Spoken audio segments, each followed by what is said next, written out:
एक बत्तख थी। उसके 4 बच्चे थे। उनमें से एक बच्चा बहुत बदसूरत था।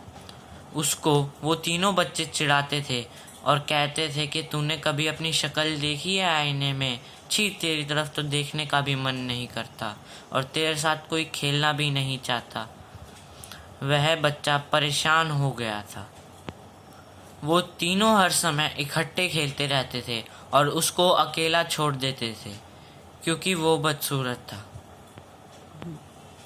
वो अकेला बैठकर रोता रहता था और वह तीनों मज़े से खेलते रहते थे। उसकी ज़िंदगी में अभी बस दुख ही था और वो तीनों उसको हर बार चिढ़ाते ही रहते थे। इन सब से परेशान होकर वो दुख में कहीं चला जाता है। वह उड़कर एक बूढ़ी औरत के घर पहुंचा।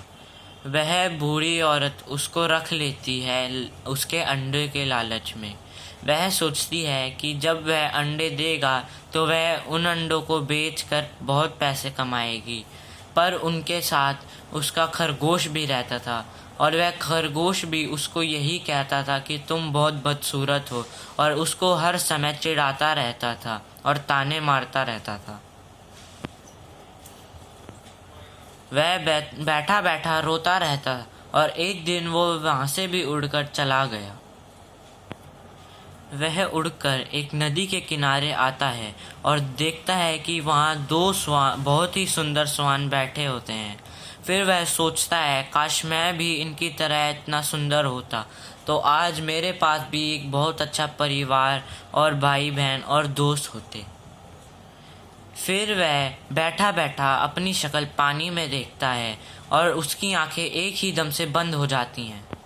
फिर वह जब अपनी आंखें खोलता है तो वह देखता है कि वो भी एक बहुत ही सुंदर स्वान में बदल चुका है।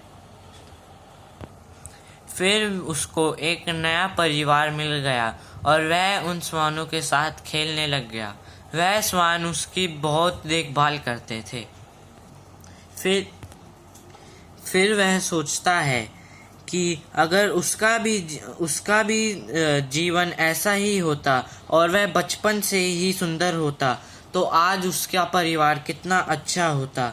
लोग रंग और सूरत के आधार पर क्यों दोस्ती और व्यवहार ऐसा करते हैं? मेरी बदसूरत शक्ल के कारण मेरा बचपन कितना बुरा गया। यदि ऐसा नहीं होता तो मैं भी सुंदर बचपन जीता।